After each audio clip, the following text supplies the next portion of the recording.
Hi. അപ്പം ഇന്ന് ഞാനൊരു പുതിയ വീഡിയോ ആയിട്ട് വന്നേക്കുവാണ്. നമുക്ക് വഴുതനങ്ങ വെച്ചിട്ടൊരു കറി ഉണ്ടാക്കാം. അപ്പം ഞാൻ കുറച്ച് നാളായി ലോങ് വീഡിയോ ഒക്കെ ഇട്ടിട്ട് ഇന്ന് ഷോർട്ട് അപ്ലോഡ് ചെയ്യുന്നുണ്ട്. അപ്പം ലോങ് വീഡിയോ ഇട്ട് കുറച്ച് നാളായി. ഞാൻ വെച്ചിരുന്നൊരു ലോങ് വീഡിയോ ഇടാമെന്ന് വിചാരിച്ച്. ഷൂട്ട് ചെയ്ത് തരാൻ ആരുമില്ല. അപ്പം ഞാൻ തന്നെ ഫോണിങ്ങനെ ഫ്രണ്ടിലും സൈഡിലും ഒക്കെ വെച്ചിട്ടും പിടിച്ചിട്ടും വേണം വീഡിയോ ചെയ്യാൻ. അപ്പം നമ്മളിവിടെ കുറച്ച് ബ്രിഞ്ചൽ എടുത്തിട്ടുണ്ട്. ഇത് ചെറിയ ബ്രിഞ്ചലാണ് നല്ലത്. ചെറിയ വഴുതനങ്ങ ആണെന്നുണ്ടെങ്കിൽ നമുക്കിത് ഫുള്ളായിട്ട് ഇടാനുള്ളതല്ലേ.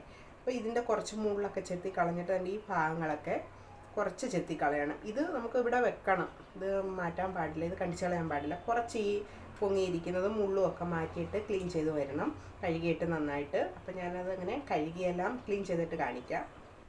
അപ്പം നമ്മളിവിടെ ബ്രിഞ്ചിലൊക്കെ നന്നായിട്ട് ഉണ്ടോ ഇതിൻ്റെ നീളം കുറച്ചിട്ട് ഇതെല്ലാം കട്ട് ചെയ്ത് മുള്ളെല്ലാം കട്ട് ചെയ്ത് വെച്ചിട്ടുണ്ട്. എല്ലാം അങ്ങനെ തന്നെ വെച്ചിട്ടുണ്ട്. പിന്നെ നാലായിട്ട് ഇത് കീറുകയും ചെയ്തിട്ടുണ്ട്. വിട്ടു പോവരുത്, കീറുന്ന ഉടനെ ഇങ്ങനെ നാലായിട്ട് മാത്രം ജസ്റ്റ് ഒന്ന് പോറി വേണം. പോറുന്ന നമ്മൾ ആ ഉള്ളിലോട്ട് നോക്കണം കേടൊക്കെ ഉണ്ടോയെന്ന്.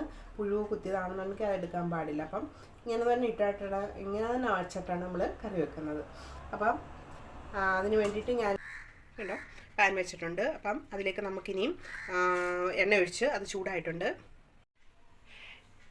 എണ്ണ ചൂടായി വന്നതിന് ശേഷം കുറച്ച് ജീരകം എടുത്തിട്ടുണ്ട്. ജീരകം ഇട്ട് അതൊന്ന് മൂത്തതിന് ശേഷം നമുക്ക് കുറച്ച് സവാള അരിഞ്ഞ് ഇട്ട് കൊടുക്കാം.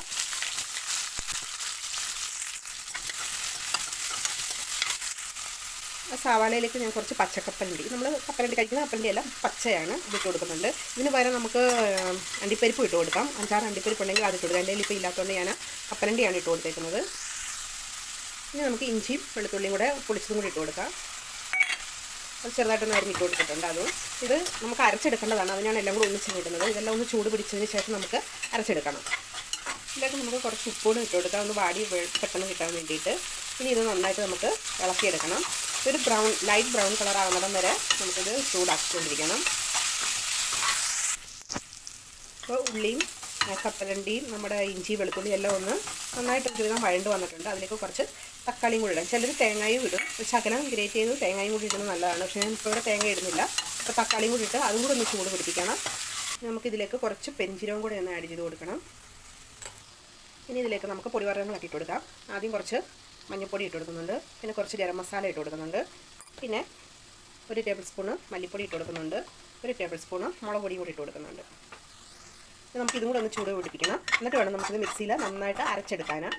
അപ്പോൾ ഇത് ഞാൻ ഇനി മാറ്റി വെക്കണം. ഇത് നന്നായിട്ട് ചൂട് പിടിച്ചിട്ടുണ്ട്, പൊടിവർഗ്ഗങ്ങളെല്ലാം കൂടി ഇട്ടതിന് ശേഷം. ഇനി നമുക്കിത് നന്നായിട്ട് ഫൈനായിട്ട് അരച്ചെടുക്കണം. അതിന് മുന്നേ നമുക്കിത് തണുക്കുമ്പോഴത്തേക്ക് നമ്മുടെ വഴുതനങ്ങ ഒന്ന് ഫ്രൈ ചെയ്ത് വെക്കണം.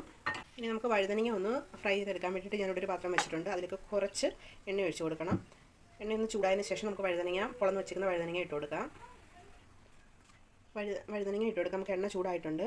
അപ്പോൾ നമുക്ക് ഇവിടെ ഇട്ട് കൊടുക്കാം. എല്ലാം കൂടെ വെള്ളമൊക്കെ നന്നായിട്ട് തുടച്ചിട്ട് വേണം ഇട്ട് കൊടുക്കാൻ. അപ്പോൾ നമ്മുടെ വഴുതനങ്ങ ഇവിടെ ചൂട് പിടിച്ചുകൊണ്ടിരിക്കുന്നുണ്ട്. 2-3 മിനിറ്റ് ഒന്ന് ഇളക്കിയാൽ മതി, ചെറിയ തീയിലിട്ടിട്ട്. ഇത്തിരി അങ്ങ് വാടിപ്പോലൊന്ന് സോഫ്റ്റ് ആയാൽ മതി വഴുതനങ്ങ. അപ്പം എല്ലാ സൈഡിൽ നിന്നുണ്ടോ ഇങ്ങനെ ഒന്ന് ജസ്റ്റ് ഒന്ന് വാടി വരണം. ഇതിന് നമുക്ക് ഓഫ് ചെയ്യാം.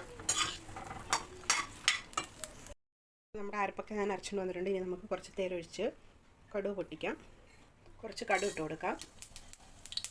കുറച്ച് ജീരകവും കൂടി ഇട്ട് കൊടുക്കാം. ഇത് രണ്ടും കൂടെ പൊട്ടി കഴിയുമ്പോഴത്തേക്ക് നമുക്ക് അരപ്പിട്ട് കൊടുക്കാം അതിനകത്തേക്ക്.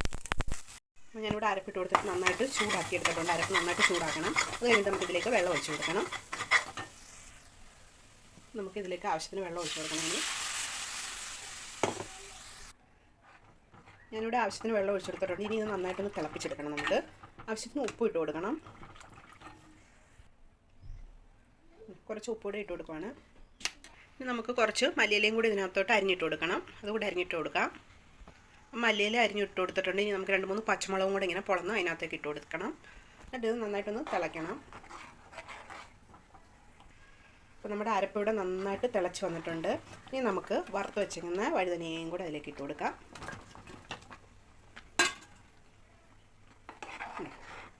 ഇത് നന്നായിട്ട് ഒത്തിരി വഴുതനയ്ക്ക് അധികം വേവില്ലാത്തതുകൊണ്ട് ഒന്ന് നന്നായിട്ട് ചാർന്ന് കുറി വരുമ്പോഴത്തേക്കും നമ്മുടെ കറി ഇവിടെ റെഡിയാകും. ഞാനിവിടെ കുറച്ച് ഗരം മസാലയും കൂടി ഇട്ട് കൊടുക്കുന്നുണ്ട്. നേരത്തെ നമ്മൾ ഇട്ടതാണ്, കുറച്ചുകൂടി ഇട്ട് കൊടുക്കുന്നുണ്ട്. ഇനി ഇത് നന്നായിട്ട് ഇളക്കിയതിന് ശേഷം നമുക്ക് അടച്ച് വെച്ചൊന്ന് വേവിക്കണം. ചെറിയ തീയിലിട്ടേ വേവിക്കാവുള്ളൂ. അപ്പോൾ നമ്മുടെ ബ്രിഞ്ചൽ കറി ഇവിടെ റെഡി ആയിട്ടുണ്ട്. വഴുതനങ്ങയൊക്കെ നന്നായിട്ട് വെന്ത് വന്നിട്ടുണ്ട്. ഒത്തിരി അങ്ങ് വേവിക്കരുത്. വഴുതനങ്ങ ഒത്തിരി വെന്ത് പോയിട്ടുണ്ടെങ്കിലുണ്ടല്ലോ അതിങ്ങനെ അങ്ങ് അലന്നു പോകും ഉടഞ്ഞിട്ട്. അപ്പോൾ ഇങ്ങനെ തന്നെ നിൽക്കണം. ഇതിനകത്ത് നല്ല മസാലയൊക്കെ പിടിച്ചിട്ടുണ്ട് ഇപ്പോൾ നമ്മൾ കുളന്നിട്ടുകൊണ്ട്. അപ്പം ഇത് ചോറിൻ്റെ കൂടെയും ചപ്പാത്തിയുടെ കൂടെയും ഇത് ഇച്ചിരി കുറുക്കാം കേട്ടോ. നമുക്ക് ഇച്ചിരി ഒന്ന് കുറുകട്ടെ. അപ്പം ഇത് ചോറിൻ്റെ കൂടെയും നല്ലതാണ്, ചപ്പാത്തിയുടെ കൂടെ ഏറ്റവും നല്ലതാണ്. ഈ ബ്രിഞ്ചലും ഇങ്ങനെ നമുക്ക് കഴിക്കാൻ നല്ലതാണ്. അപ്പോൾ എല്ലാവരും ഒന്ന് ട്രൈ ചെയ്ത് നോക്കണം. വീഡിയോ ഇഷ്ടപ്പെട്ടെങ്കിൽ ലൈക്ക് അടിക്കുകയും ഷെയർ ചെയ്യുകയും സബ്സ്ക്രൈബ് ചെയ്യുകയും കൂടി ചെയ്തേക്കണേ. ഇനി നല്ലൊരു വീഡിയോ ആയിട്ട് വരുന്നത് വരെ ബായ്.